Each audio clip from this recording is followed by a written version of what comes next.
Welcome everyone to the video. Welcome to the channel. Got a great episode. We are going to get personal in this one for me because we're going to talk about my life in church. And I spent a little over 2 decades. I really wouldn't call the last few years that I went to church much of, of it. I just kind of went through the motions and that was it.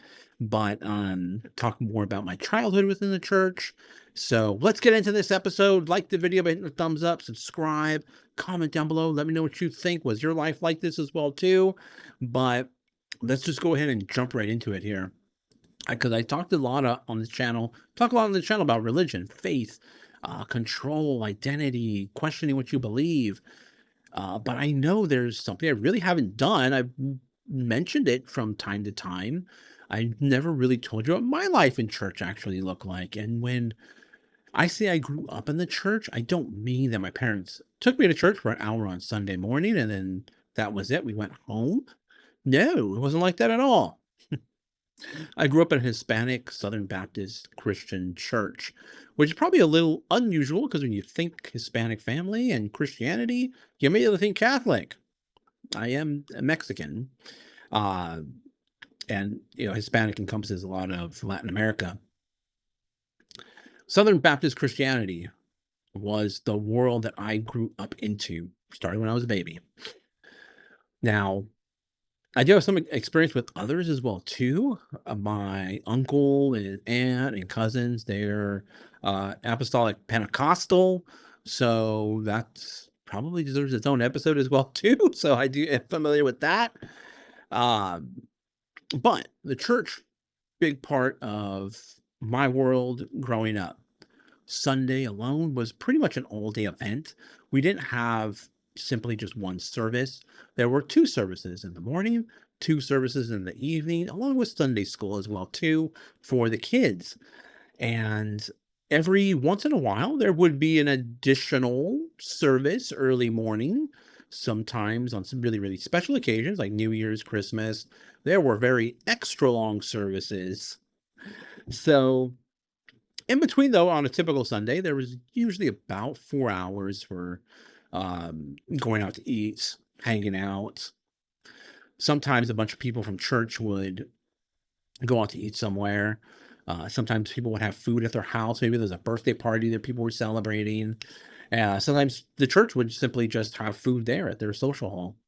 So even when we weren't technically sitting inside the church, we were still sitting with church people. Now, the church actually had its own regular school on church grounds. It went all the way through high school, K through high school.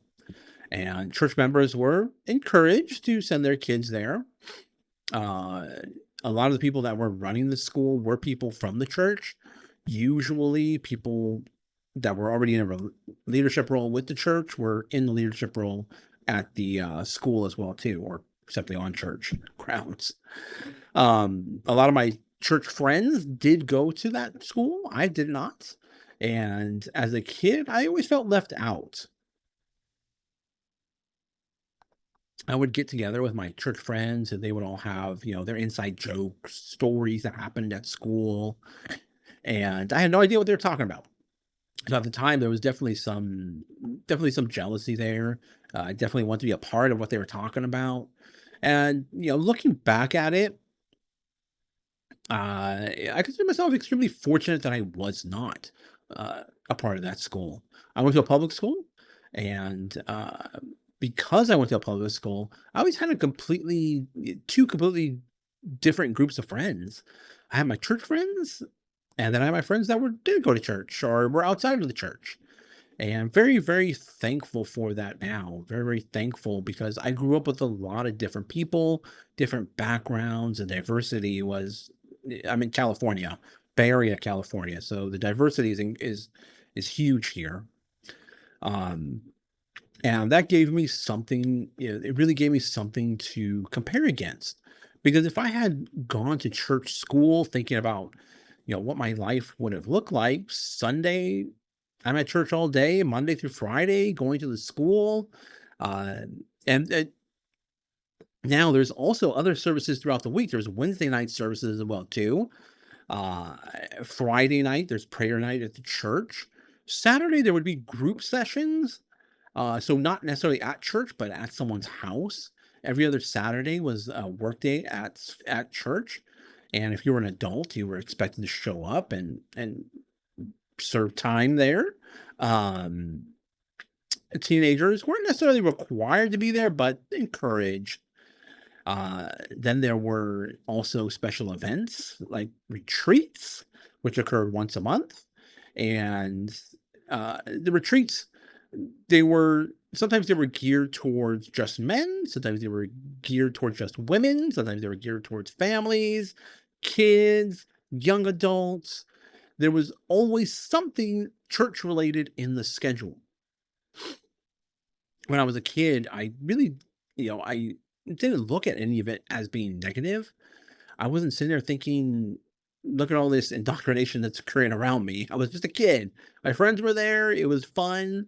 We hung out with other people that collected sports cards. We played basketball, baseball, football.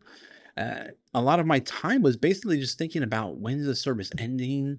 Can we get through the class? When are we going to go hang out outside afterwards? That was what church was to me when I was little. And some of my favorite memories were actually going to these retreats as well too when I was younger and older. We would go to these Christian campgrounds here in California, and it wasn't really necessarily camping or roughing it. There were cabins there, cafeteria, bathroom, showers. Later on in life, I did come to enjoy backpacking and really roughing it out there. But as a kid, this was pretty cool. They had a lake, they had rivers, they had boats. It was really, really fun. We were out in the woods, hiking at night. I mean, hiking during the day, hiking at night too, as well. And sometimes it would snow up there. And the other cool thing too, we got to meet other people from other churches as well. And don't think there weren't going to be services, classes as well too. They were all going on up there in the campgrounds. Um, and Then we got older and you got into high school. There were high school girls showing up there as well too from other churches. So as we got older, that was cool too as well. Um, but there was always at I remember specifically at these campgrounds, there was another part of the campground, which we knew there were people there, but we weren't allowed to interact with them. And when I look back, it was like, wow, I can't believe this was happening there. At the time, we really didn't see it as anything controversial, but if a child or teenager, essentially under 18, it was considered by the church in need of some sort of corrective action, there were retreats or programs they could be sent to, and this was one of them. And this was all a part of the Southern Baptist conglomerate. It's huge. The Southern Baptist thing is huge, huge. And our church was fairly large as well. As a kid, though, I just knew that had existed. And you didn't really question whether the church should have that kind of authority over somebody. And I remember one incident when we were little, and we were told simply that somebody was possessed. Because there was somebody was running through the campgrounds, and a bunch of the adults had to come in and intervene.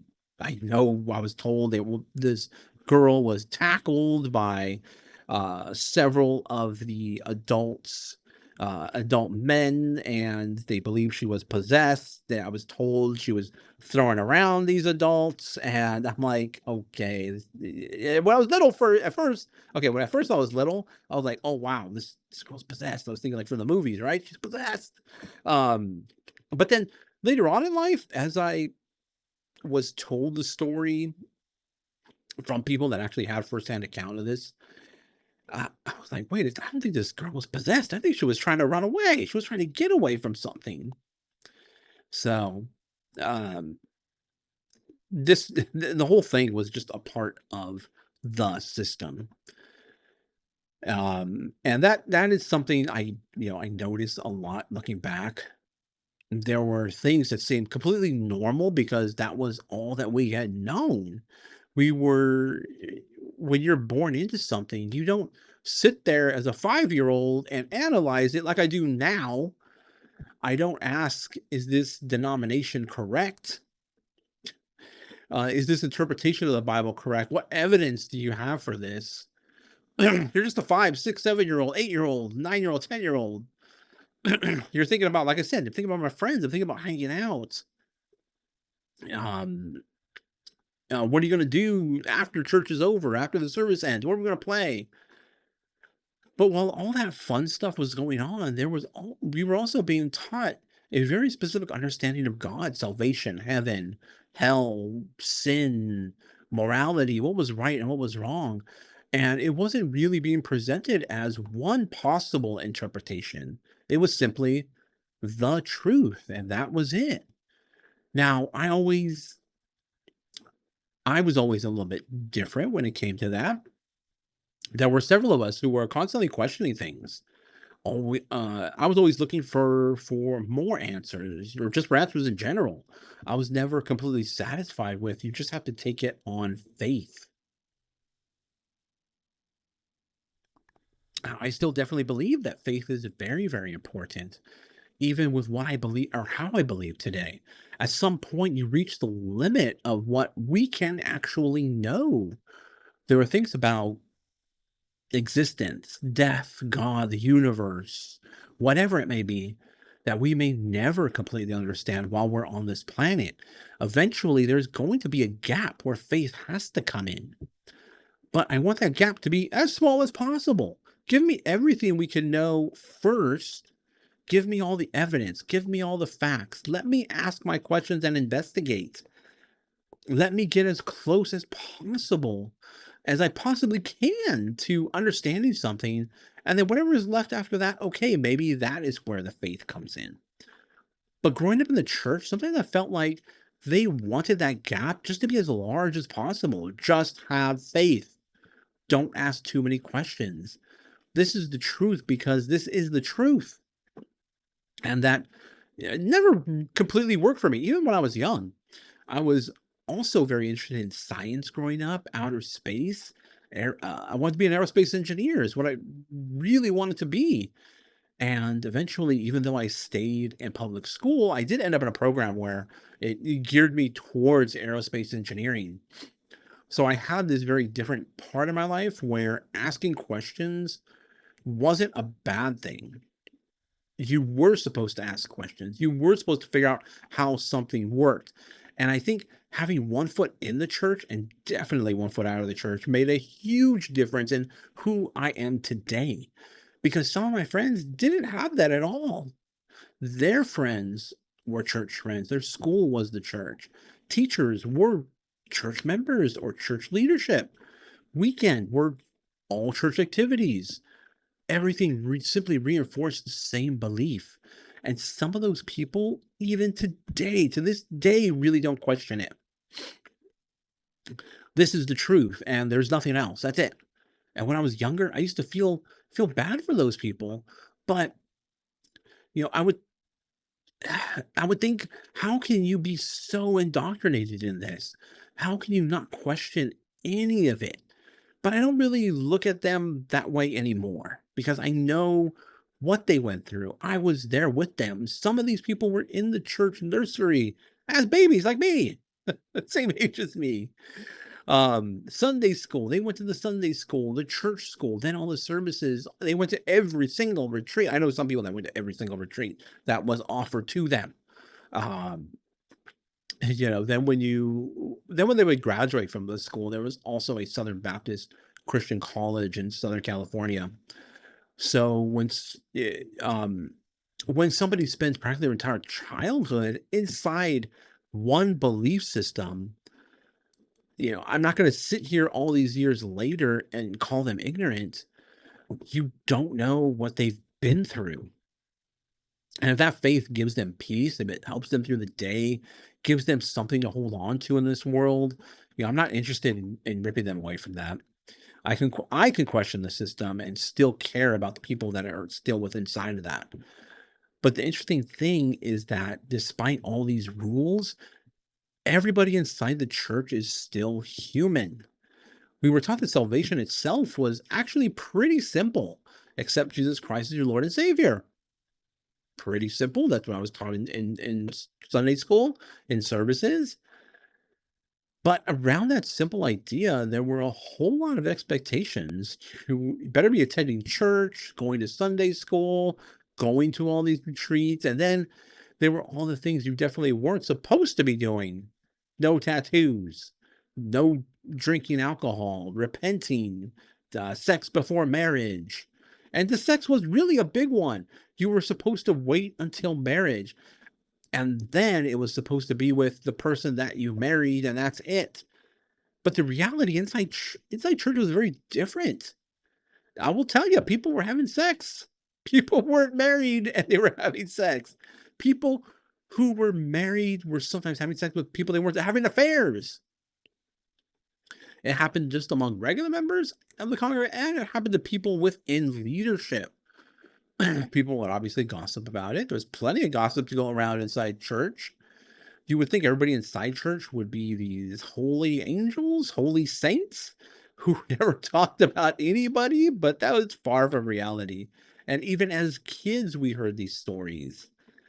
So on and so and so was out partying, and the person's kid is supposedly out of control.